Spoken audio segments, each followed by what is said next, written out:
Bonjour à tous et bienvenue à Catch Club. On se retrouve pour le résultat de Raw du 10 mars 2025. Hier soir, on était au Madison Square Garden et du coup, forcément, on a eu un très gros Raw avec notamment un nouveau speech de Cody Rhodes, puis une confrontation entre Io Sky, Rhea Ripley et Bianca Belair, et bien entendu le cage match entre CM Punk et Seth Rollins avec le retour du OTC. Donc on va passer au résultat dans un instant, mais d'abord une petite précision car on se rapproche rapidement de WrestleMania.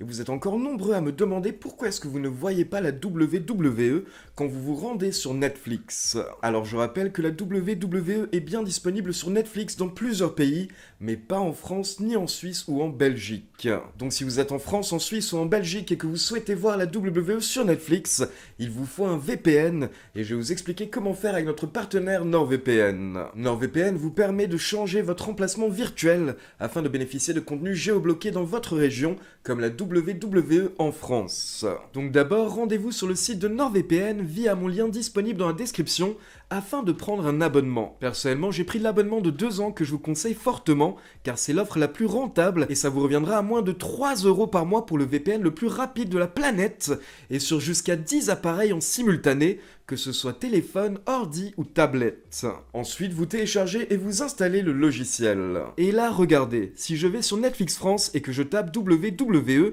je ne trouve rien. Donc ouvrez NordVPN et là vous pouvez voir que je suis auto-connecté en France, mais je peux également choisir parmi toute une liste de pays. Par exemple, je cherche United Kingdom, donc Royaume-Uni, et je clique dessus afin de me connecter. Derrière, j'ai une notification qui m'indique que je suis connecté à United Kingdom. Et quand je me rends à nouveau sur Netflix et que je tape WWE, cette fois-ci j'ai les différents shows qui sont disponibles. Vous pourrez donc suivre les shows hebdomadaires et les PLE en direct, et surtout en VF, car Christophe Ajus et Nadir Mohamedi commandent Raw, SmackDown, NXT et les PLE sur Netflix. Et si vous ne pouvez pas voir les shows en direct, profitez de NordVPN pour voir les replays qui seront disponibles dès la fin de la diffusion sur Netflix.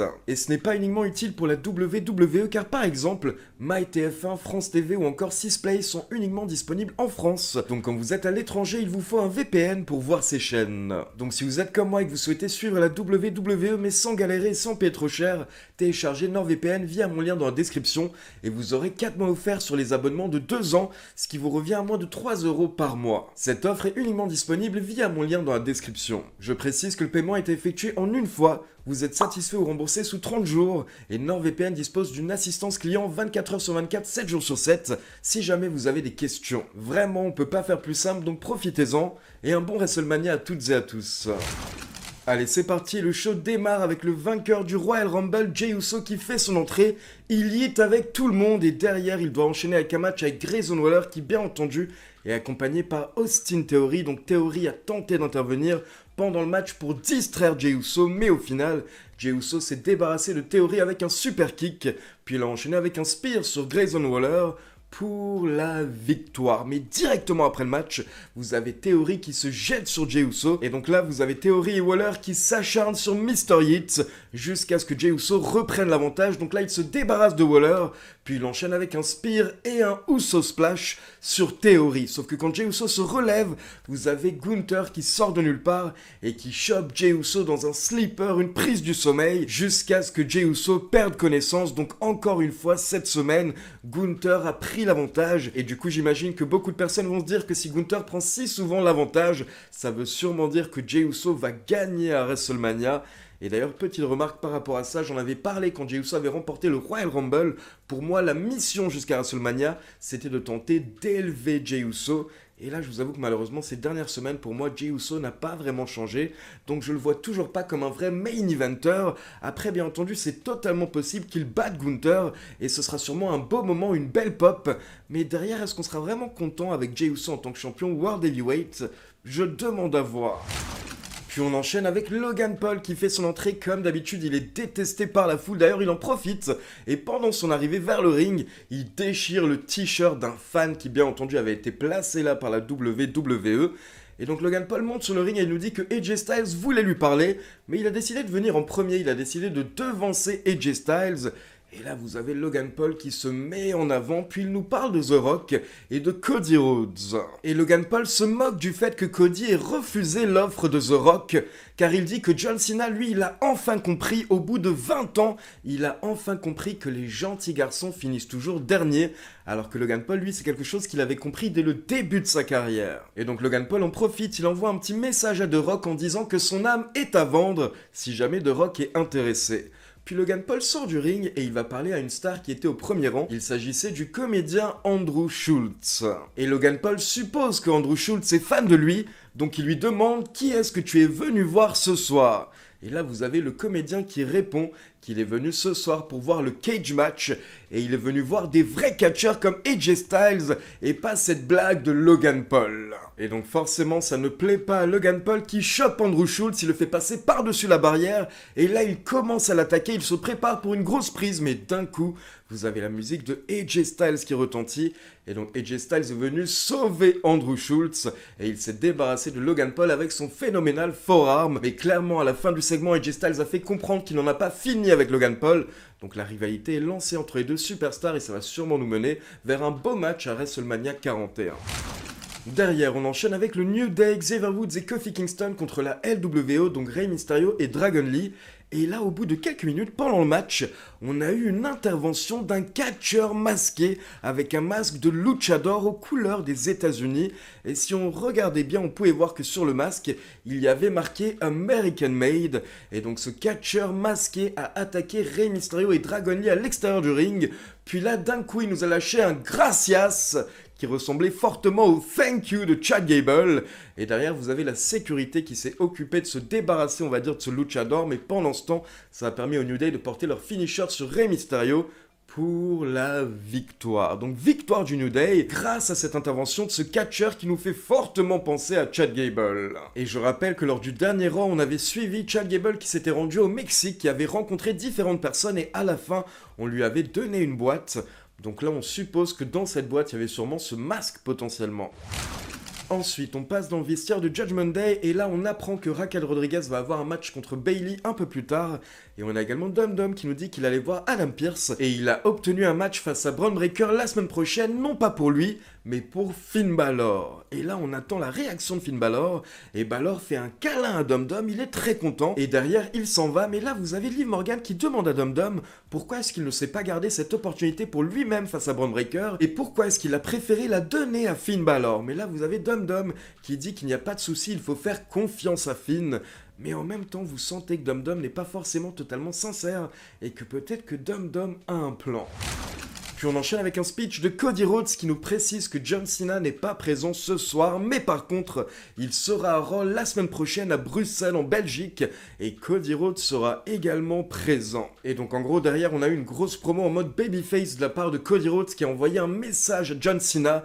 Il a dit que la semaine prochaine, ça va être un privilège de lui botter les fesses et de lui faire enfin comprendre que dorénavant, c'est Cody Rhodes le capitaine. Donc encore une fois, et comme lors de SmackDown, Cody a totalement fait le taf, mais en soi, comme je vous l'avais dit, là, ce qu'on attend, c'est pas ce que Cody a à nous dire, ce qu'on attend, c'est le speech de John Cena, donc on a tellement hâte de voir le prochain Raw. On enchaîne avec Raquel Rodriguez accompagnée par Liv Morgan et Dum Dum contre Bayley, donc forcément en mode Judgment Day, on a eu des interventions pendant le match, et donc à la fin Bayley a dû se débarrasser de Liv Morgan et de Dum Dum, mais là Raquel Rodriguez en a profité pour prendre l'avantage et elle a jeté Bayley sur la table des commentateurs, et donc là vous avez l'arbitre qui a commencé son décompte et au dernier moment Bayley a réussi à remonter sur le ring mais elle n'avait plus de force, donc Raquel Rodriguez a enchaîné avec un big boot puis sa Terrana Bomb pour la victoire. Puis on passe en coulisses et on retrouve Cathy Kelly qui veut interviewer Chad Gable et elle parle de son retour qui a eu lieu un peu plus tôt ce soir. Mais là Chad Gable dit que non, on l'a pas encore vu ce soir. Sauf que Cathy Kelly précise que si, on l'a vu, et elle est bien entendu persuadée que c'était lui le catcheur masqué qui est intervenu lors du match entre le New Day et la LWO, sauf que Chad Gable jure que ce n'était pas lui. Mais là, Cathy Kelly ne le croit pas du tout, donc elle continue d'insister jusqu'au moment où d'un coup, au second plan, on voit la sécurité qui est en train de sortir le catcheur masqué, et donc apparemment ce n'est pas Chad Gable. Donc là vous avez Chad Gable qui est tout fier et qui dit à Cathy Kelly « Tu vois, je te l'avais dit !» Et donc Donc je rappelle qu'à la fin, le catcheur masqué avait réussi à prendre la fuite avant que la sécurité le chope. Donc peut-être que Chad Gable a tout simplement donné son masque à quelqu'un d'autre entre-temps. Mais du coup, malgré tout, qui est cette personne qui aide, on va dire, Chad Gable ? Derrière, on retrouve Michael Cole dans le ring qui va interviewer la nouvelle championne Io Sky qui est rapidement rejointe par Bianca Belair, mais là vous avez également Mami qui fait son entrée, et Mami n'est pas contente, elle demande à Bianca Belair pourquoi est-ce qu'elle était au bord du ring lors de son match face à Io Sky. Et là en gros vous avez Mami et Bianca Belair qui commencent à vraiment s'embrouiller dans le ring, elles sont face à face. Et pendant ce temps, vous avez Io Sky qui tente d'intervenir, mais à chaque fois, elle se fait jeter. Genre la première fois, c'est Mami qui rejette Io Sky, et quelques instants plus tard, c'est Bianca Belair pareil qui rejette Io Sky. Donc la championne passe totalement au second plan, et forcément ça ne lui plaît pas. Donc là, d'un coup, elle s'énerve, elle sépare les deux catcheuses, elle gifle Rhea Ripley, puis elle gifle Bianca Belair, et elle leur fait comprendre que c'est elle la championne, et c'est elle qui va à WrestleMania. Et là, elle quitte le ring. Et donc là, en gros, le message de la championne est passé, il ne faut pas l'oublier, il ne faut pas la mettre au second plan. Et je vous en avais parlé dans la dernière vidéo news, on semble se diriger vers un match à 3 à WrestleMania, avec Rhea Ripley qui risque d'être ajoutée au match entre Io Sky et Bianca Belair. Et donc on passe au main event, la cage descend sur le ring et Seth Rollins puis CM Punk font leur entrée. Ces deux catcheurs ont des comptes à régler, il y a deux choses qu'il faut noter par rapport à ce match hier soir. Donc déjà c'était un très gros cage match et surtout à la fin les deux catcheurs ont enchaîné les finishers. On a eu plusieurs GTS, des Stompes, des Pedigree, etc. Et à chaque fois malgré tout les catcheurs réussissaient à s'en sortir, à se dégager. Donc vraiment à la fin on va dire qu'il y a eu un petit peu d'overbooking. Et l'autre chose qu'on peut noter c'est que les deux catcheurs ont eu plusieurs opportunités de quitter la cage pour remporter le match, mais à chaque fois ils changeaient d'avis. Car le but c'était pas de gagner le match en quittant la cage, le but c'était vraiment de mettre fin on va dire à son adversaire et de faire comprendre à son adversaire qui est le meilleur, qui est le patron. Et donc au bout d'une vingtaine de minutes et déjà plusieurs finishers, on a Rollins qui réussit à surprendre CM Punk avec un go to sleep et un stomp, mais encore une fois uniquement pour le compte de 2. Et là comme je viens d'en parler, Rollins aurait pu quitter la cage, il se dirige vers la porte est ouverte. Mais il ne veut pas gagner de cette manière, donc au final il monte sur les cordes et il enchaîne avec un super stomp sur CM Punk. Et là vous avez Rollins qui se retrouve par terre dans le coin, il est en train de trash talk CM Punk. Clairement il a pris l'avantage à ce moment-là. Et d'un coup on entend la foule qui est en train de gueuler car vous avez quelqu'un qui arrive, qui chope Seth Rollins et qui le sort de la cage. Et c'est le OTC Roman Reigns qui est de retour. Nous ne l'avions plus vu depuis le Royal Rumble où justement il s'était fait attaquer par Rollins et il s'était pris un méga stomp. Mais donc là il est de retour et clairement le OTC est de retour pour se venger. Donc comme je vous l'ai dit, il sort Rollins de la cage. Et là, vous avez Rollins qui est un petit peu étonné de voir Roman Reigns. Et du coup, pour info, vu que Roman Reigns a tiré Rollins en dehors de la cage, Seth Rollins a remporté le match à ce moment-là, vu qu'il était le premier catcheur à sortir de la cage. Donc Rollins remporte le match, mais attention, ça va mal finir pour lui, car là, il se relève, mais il se prend un Superman Punch, puis un Spear du OTC, et derrière, Roman Reigns continue, et il enchaîne justement vraiment en se vengeant du Royal Rumble, car il enchaîne avec un Stomp sur Rollins. Et derrière, il place Rollins sur les escaliers en métal. Et là, apparemment, il veut lui exploser la tête. Donc, il prend de l'élan. Mais heureusement, vous avez les officiels et les arbitres qui arrivent à ce moment-là pour calmer Roman Reigns. Donc, Roman Reigns se calme un petit peu. Il se tourne vers le ring. Et là, au passage, il voit son wise man, Paul Heyman, qui est dans le ring en train de s'occuper de CM Punk. Et en train de réconforter, on va dire, CM Punk après le match. Et attention, ça ne plaît pas du tout à Roman Reigns. Donc là, le OTC monte dans le ring et il chope CM Punk et il le jette sur la cage. Puis derrière, il enchaîne également avec un spear sur CM Punk qui n'avait rien demandé, le pauvre. Et donc le segment se termine avec Paul Heyman dans le coin qui n'ose pas dire quoi que ce soit. Et Roman Reigns qui lève le doigt devant la foule du Madison Square Garden qui était ravi de voir le Tribal Chief hier soir. Allez, on enchaîne avec l'avis de Pierre puis ma conclusion. On commence ce show en yitant. Jey Uso arrive et affronte Grayson Waller. Un match tout ce qu'il y a de plus aléatoire pour commencer ce show au Madison Square Garden. La foule de New York est chaude comme la braise, et bien elle va vite être refroidie alors que moi ça m'allume. Je parle bien évidemment de l'intervention du ring général, du World Heavyweight Champion Gunther qui vient endormir mid-card Jey Uso, trop bien. Donc clairement, Gunther prend le dessus sur cette rivalité un peu trop souvent, donc j'ai un petit peu peur de l'issue du combat à WrestleMania. C'est au tour de Logan Paul d'arriver à New York, il se fait huer, Logan Paul. Logan Paul fait une promo assez cool, Logan Paul va parler à un mec dans le public que je sais pas qui c'est. Ce même mec dans le public que je sais pas qui c'est dit à Logan Paul que les gens sont venus voir le Steel Cage et pas Logan Paul, pas très gentil. Du coup, Logan Paul va attaquer ce mec que je sais pas qui c'est, et avant de lui porter une prise, c'est AJ Styles qui va intervenir, qui va porter son phénoménal forearm sur Logan Paul. Logan Paul quitte le ring et AJ Styles célèbre sur le ring avec le mec que je sais pas qui c'est, tout est bien qui finit bien. Un match en prévision peut-être entre les deux hommes à WrestleMania, pourquoi pas. Connaissant les aptitudes in-ring des deux catcheurs, ça peut être un bel affrontement. Un mystérieux luchador masqué est intervenu pendant le match qui opposait le New Day à la LWO. Oui, la LWO existe encore. Bref, ce mystérieux luchador masqué attaque Dragon Lee et Rey Mysterio avant de terminer sur un Gracias. Je me demande bien qui cela peut être derrière ce masque de luchador. En tout cas, c'était l'un des segments les plus drôles que j'ai vu ces derniers mois. C'était génial. Et non, c'était pas Chad Gable, on a eu la preuve un peu plus tard dans le show. Excellent segment féminin cette semaine à Raw. Rhea Ripley, Bianca Belair, c'est une affiche de dingue. Les deux ont assuré la promo. Je suis hypé par cet affrontement. Ah oui, il y a Io Sky aussi. Oui, c'est vrai qu'il y a Io Sky qui est championne aussi. On a complètement oublié. Excusez-moi s'il vous plaît, désolé de vous interrompre, mais j'ai gagné le titre la semaine dernière, c'est moi la championne, hein. Allô, tout le monde s'en branle. Je suis championne du monde, hein. Je suis Io Sky. Quel main event ce Steel Cage, c'était exceptionnel. Peut-être même un peu trop d'overbooking, un peu trop de near fall. CM Punk qui se prend un GTS et un stomp et qui se relève au compte de 2. J'ai l'impression de voir John Cena en 2010, mais c'était tellement bon, tellement meilleur que leur dernier affrontement. Et la cerise ce gâteau, the cherry on the cake, Kirsche auf dem Kuchen. C'est en allemand.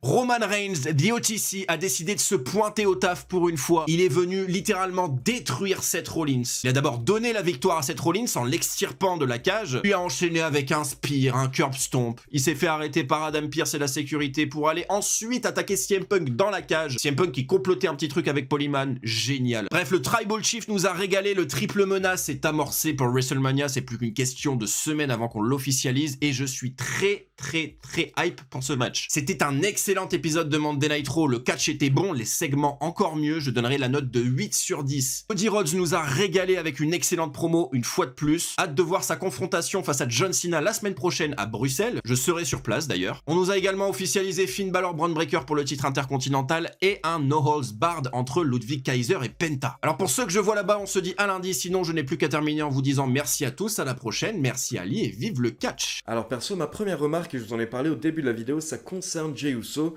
J'ai vraiment envie de soutenir Jey Uso à 3000% lors de WrestleMania, mais là malheureusement depuis sa victoire au Royal Rumble, il n'y a pas grand chose qui a changé. Et du coup je suis dans le train de Jey Uso, mais je suis pas méga hypé, je suis pas autant hypé que je l'aimerais par rapport à ce qui se passe entre Jey Uso et Gunther.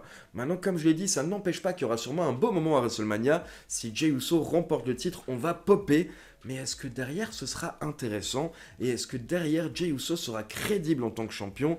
Alors bien entendu, j'imagine qu'il aura l'image du champion un petit peu underdog. Mais je sais pas si ça peut durer très longtemps. Et j'ai peur d'un potentiel règne à la Kofi Kingston pour Jey Uso. C'est-à-dire un règne au final où tu n'es pas vraiment mis en avant. Et quand tu perds le titre derrière, ben t'es même pas considéré en tant que main eventer au final. Ensuite, par rapport à ce que Pierre a dit, je vous avoue que je me pose également la question. Est-ce que c'était une bonne idée de donner le titre à Io Sky juste avant WrestleMania? Alors bien entendu, ça a fait une belle surprise, on s'y attendait pas forcément. Mais par contre, je pense que beaucoup de personnes auraient simplement aimé un Mami contre Bianca Belair pour le titre à WrestleMania 41. Et attention, moi-même, je suis un très grand fan de Io Sky, mais je me dis qu'on aurait pu potentiellement lui donner son run juste après WrestleMania, afin de ne pas déranger, on va dire, les storylines qui étaient déjà en cours actuellement à la WWE. Donc n'hésitez pas à me dire ce que vous en pensez dans les commentaires. Est-ce que vous aimez le fait qu'on ait potentiellement donc un match à 3 à WrestleMania pour le titre de Raw, ou est-ce que vous aussi, vous auriez préféré tout simplement un Mami contre Bianca Belair? Et donc pour finir, le OTC est de retour. On en avait parlé hier soir lors du live sur Twitch juste avant Raw. On avait parlé du fait que comme Raw avait lieu au Madison Square Garden, on aurait sûrement une belle surprise et on s'attendait justement potentiellement à l'intervention de Roman Reigns lors du main event pour lancer ce match à 3 pour WrestleMania 41, car je vous en parle depuis plusieurs mois dans les vidéos news sur la chaîne. Ça fait quelques mois qu'on avait des rumeurs par rapport à un potentiel Seth Rollins contre Roman Reigns contre CM Punk à WrestleMania. Et là, je pense que c'est bon, on peut dire que c'est lancé depuis Raw. Donc maintenant, il faut voir comment est-ce que ça va se passer. et est-ce que la faveur de CM Punk va être utilisée dans cette histoire? Par exemple, pourquoi pas la WWE qui organise un match entre Roman Reigns et Seth Rollins, car à la base, Roman Reigns est venu attaquer Rollins, mais derrière, on pourrait avoir CM Punk qui irait voir Paul Heyman et qui utiliserait sa faveur pour potentiellement être justement ajouté à ce match. Ou alors peut-être que la WWE annoncera directement le match à 3 et peut-être que CM Punk pourrait utiliser sa faveur lors du match à WrestleMania avec un Paul Heyman qui serait forcé de l'aider. Il y a plein de scénarios possibles par rapport à ce match, mais quoi qu'il arrive en tout cas, c'est une méga affiche pour WrestleMania 41. Et donc comme vous le savez, Pierre en a parlé, le prochain Raw aura lieu à Bruxelles en Belgique. Et donc je précise que pour tous ces épisodes de Raw et de SmackDown qui auront lieu en Europe et qui seront à des heures européennes, eh bien je serai également en live react sur Twitch pendant tous ces Raw et SmackDown. Donc on se retrouve justement lundi prochain pour un live react de Raw en direct sur Twitch. Et du coup je souhaite un très bon Raw à Pierre et à tous ceux qui sont présents la semaine prochaine à Bruxelles. J'espère que vous allez kiffer, mais quoi qu'il arrive en tout cas, vous avez au moins le face-à-face entre John Cena et Cody. Donc j'imagine que ça va être la folie. Donc voilà, c'est tout pour les résultats de Raw. Maintenant comme d'habitude, c'est à vous. N'hésitez pas à me laisser vos avis dans les commentaires. Et comme d'habitude, n'oubliez pas de liker la vidéo, de vous abonner à la chaîne et de cliquer sur la petite cloche pour informer de la sortie des prochaines vidéos. Ciao tout le monde!